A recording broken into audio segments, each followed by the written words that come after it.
Please subscribe before watching the movie. Welcome back to Movies Recap. Today I'm going to explain an American romance drama film called Cashback. Spoilers ahead, watch out. Hence, take care. You know why you clicked this video? The protagonist of the movie is Ben, a baby-faced 25-year-old guy who is always kind and gentle to others. One would assume that he is the ideal friend, but things are the exact opposite. Ben is not exactly a serial killer, but he has the ability to freeze time and do whatever he wants. Of course, he uses this to strip women and perform his favorite: painting, whether it be on the road to the supermarket or even the movies. Ben freezes hot girls and makes their nude portraits. It wasn't always like this though. Ben was a normal guy, just like all of us. He had a caring girlfriend and a promising future, and he just dreamt about painting naked women. Following this, the movie flashes back to 5 weeks earlier where it all went wrong. Ben is seen having an argument with his girlfriend Susie, who calls him a lose. Having had enough, he breaks up with her, and this enrages Susie even more. She starts throwing objects at him, and at this moment, everything turns into slow motion for Ben. In the aftermath of the breakup, Susie quickly moves on and finds solace in another guy. Ben notices them together in the college cafeteria and becomes distraught, hence, to distract himself. He joins art classes since Ben has been interested in making portraits ever since he was a. He effortlessly makes beautiful paintings, which surprises even the teacher. Ben specializes in making ultra-realistic human portraits. They say that Ben is the best at paint and dong in all the land. However, at night, things become extremely tough for him. Ben cannot seem to get over his breakup, as every time he closes his eyes, he sees Susie. Days pass, and he eventually becomes an insomniac. Now, Ben cannot fall asleep for even an hour. The memories of his ex-girlfriend are slowly turning him into a depressed maniac, overwhelmed by regret and suffering. Ben finally gives Susie a call and pleads with her to come back. He also apologizes for turning their relationship into a mess, promising to never do it again. Despite Ben stooping solo for her, Susie refuses his request and hangs up the call. This sends Ben spiraling into an even deeper abyss of despair. If only he could just freeze time and look at boobs. Over the course of the next few days, he tries his best to pass the time. Ben reads books, watches movies, and even goes on solo trips to other cities. However, when nightfall, the insomnia kicks in, making it harder for him to concentrate on anything. So he starts going on random tours in the dark as well. One night he heads to a local supermarket where he notices a job vacancy announcement for a night shift guy. Ben thinks that this is the perfect opportunity to pass the time and earn some money, so he immediately applies for the job. The following day, he scores an interview with the manager, Jenkins, and eventually lands the job. Ben is finally happy after a long time, and he has a gut feeling that his is about to change as Ben becomes accustomed to his new job. He notes how each of his co-workers handles the art of passing the time differently. The cashier, Sharon Pont, has the most unique style. She makes sure to always hide the clock with various objects. She believes that the time will pass slowly if she looks at it. Then there's a mischievous guy called Barry Brickman, who is never serious at work, along with his equally cunning friend, Matt Stevens. He plays different pranks on the female customers, like slipping an adult toy in their bags. Nothing passes the time like going to jail. Some of the customers are perplexed when they find it. However, some of them decide to keep it. The only guy who doesn't seem to care about the time is their boss, Jenkins. He can go on and on about how successful and rich he is. Once he starts with his egoistical speeches, time passes very fast for him. But of all the night shift employees, Ben has the most unusual way of passing the time in the pangs of his deep melancholy. Ben disassociates himself from time and reality. In other words, he uses his superpowers to freeze time and eventually his surroundings so that he can ever he pleases. Normally one would run away with money or do some explicit stuff, but Ben just wants to hone his artistic skills. Since he is in awe of the female body, he picks random customers, gently disrobe them, and begins drawing their portraits. Ben has no lubricious feelings towards them. He just wants to make sure his passion for art never dies. Sure. Once he is done, he dresses them back up and cracks his fingers, causing time to start flowing. Once again, this has become Ben's life now. It is not something that he can be proud of, but at least he is not that depressed or crazy anymore. Slowly but steadily, he has started diverting himself from Susie. At home, Ben often hangs out with his best friend Sean. The two have been together ever since they were kids. Sean is the exact opposite of Ben, as all he wants is to get into a girl's pants, whereas Ben just straight up does it against their will. It is revealed that he has been to every strip club in the city. One night during his night shift, Ben encounters the cashier Sharon in the locker room. He appears to have a crush on her, but he can't bring himself together to express it. But as they talk, the friendly cashier takes a bite out of his sandwich, shocking him. A small piece of pickle sticks to Sharon's cheek, and she awkwardly tries to wipe it off, but to no avail. Seeing her struggle, Ben steps in and wipes it off for creating a very cheesy moment between the "perhaps one day I can put my pickle on your face, that's not what I came out wrong." After a while, Sharon decides to leave and heads towards the door. Ben wants to freeze the moment and live in it for a week, but by the time he comes to his senses, Sharon is already gone after a while as he is going about his work.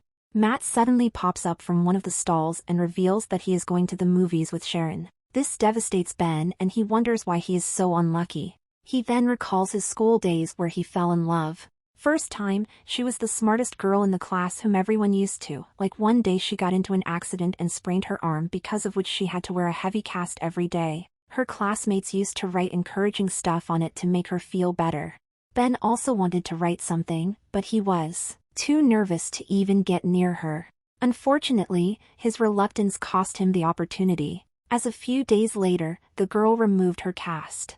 Everyone was happy to see her all recovered, but when they noticed that she had grown some hair on that arm, they started making fun of her.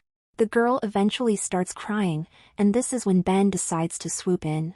He takes her to a corner and consoles her, saying he will be there with her no matter what. Soon the two become good friends and eventually lovers.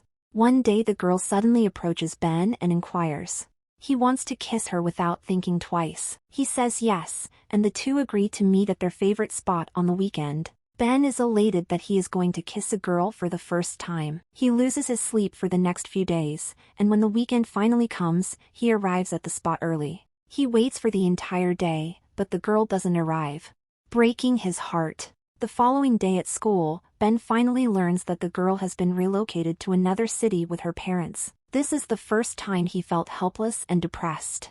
Back in the present, Jenkins gathers all his employees and tells them that they're going to play a friendly football match with his friends. Ben and the others don't want to play, but they have no other choice. During the match, the supermarket team loses heavily as it is clear that none of them knows how to play. The opposition team ramps up the score with goal after goal, making it 26-0. When Ben has had, he freezes the time and heads to the locker room to relax. Suddenly a guy unfreezes himself and runs out. This reveals that Ben is not the only person who has acquired this ability. After a while, he heads out and snaps his fingers, allowing time to revert back through its original form. In the heat of the moment, Matt kicks the ball so aimlessly that it ends up hitting Jenkins in the first. He is immediately rushed to the hospital and all the other teammates go home, leaving Ben and Sharon alone. In the next scene, the two stop by at a nearby diner and try to get to know each other better. There, Ben gets to know that she is actually single and that Matt was just joking about dating her. She then shares her dreams with Ben and he does the same. Sharon says that she's always wanted to meet a painter because she imagines that they can see the true beauty of things even against the true beauties. Well, maybe. As the two talk, it is clear that they have chemistry after their unofficial date. Ben walks Sharon home and awkwardly ruins their first kiss by pecking her on the cheeks when she wanted it on the lips. Ben was just thinking about the pickle again the following day. A disfigured Jenkins announces that he is going to host a party on the occasion of his birthday. Sharon asks Ben if he wants to come with her as a date and the latter happily agrees. Later, Jenkins calls the boys to his office and gives them separate tasks for his birthday preparations. Ben is assigned with hiring a stripper to the party. Although he has never talked to one in his life, he knows just the person who can help him later. He asks his best buddy Sean for help, promising to take him to the party if they can get the job done. The two then head to a local club where Sean uses his experience and hires a girl for the party. The next morning, Ben gets a call from an anonymous man who claims to be an art aficionado. He has an art gallery in the city and wants to have some of Ben's work in it. This delights the latter, as for the first time in his life, someone has appreciated his art, but unbeknownst to him, it turns out to be a prank call from Barry and, that night, Ben gets dressed up for the party and heads to pick Sharon up. As soon as she opens the door, he happily tells her that a popular organization wants to display his artwork. Sharon wholeheartedly congratulates him and soon the two head to the party. When they arrive, the party is already underway. Sean is being rejected by a girl. Matt and Barry dancing like sociopaths and Jenkins is on the DJ. Just then Barry notices his ex-girlfriend Susie among the attendees. It turns out she is Jenkins' brother's girlfriend. Soon the stripper arrives and heats up the party. In particular, Sean forms an instant connection with her. Meanwhile, Ben heads to the bathroom where he comes across Susie, wasting no time. She expresses that she wants them to reconcile and become a couple again. Ben, of course, doesn't want it because he has already met the love of his life, but the crazy girl keeps on insisting out of the blue. She even kisses him. Force. Ben immediately pushes her back, but when he turns around, he realizes that Sharon witnessed the whole incident. Ben tries to explain that it's not what it looks like, but the innocent cashier leaves without hearing a word. After a while, Ben goes straight to Sharon's apartment and tries to explain everything to her, but she is too blinded by her anger. When she starts hurling obscenities, Ben gets upset and leaves. Due to the breakup, he once again spirals into his world of depression and insomnia. The only thing he looks forward to is his appointment with the supposed art gallery company, which had called him in the next scene. The day finally arrives and Ben goes there with some of his best artwork as expected. The gallery owner denies making an appointment with him, making Ben realize that he has been pranked. But just as he is about to leave, the owner notices some of his sketches of Sharon and asks to have a look. Unsurprisingly, he likes them and Ben has offered a night to display his work in the gallery. And a few days later, Sharon receives an official invitation to Ben's art display. Although she is angry with him, she still decides to visit the gallery. When Sharon arrives there, she is taken aback to see that the artwork there is about her. It turns out Ben stopped making portraits of other women, and he used all of his time on Sharon. She was the love of his life, and he could not stare at any other woman other than. But how does he know exactly what my nipples are shaped like? Meanwhile, Sharon and Ben finally meet. The latter tries to explain what happened on the party night, but Sharon says that he doesn't have to. She has now realized how much he loves her just by looking at his paintings. With this, the two get closer and share a romantic kiss right in the middle of the art gallery room. In the final scene, Ben uses his powers and freezes everything. However, this time even Sharon can move in the frozen world. The two then go out into the snow where millions of snowflakes are suspended in the air at last. The lovebirds kiss once more, hence ending the movie on a happy note. Subscribe for more videos like this. Turn on notifications and leave a like to help the channel out. Thank you for watching.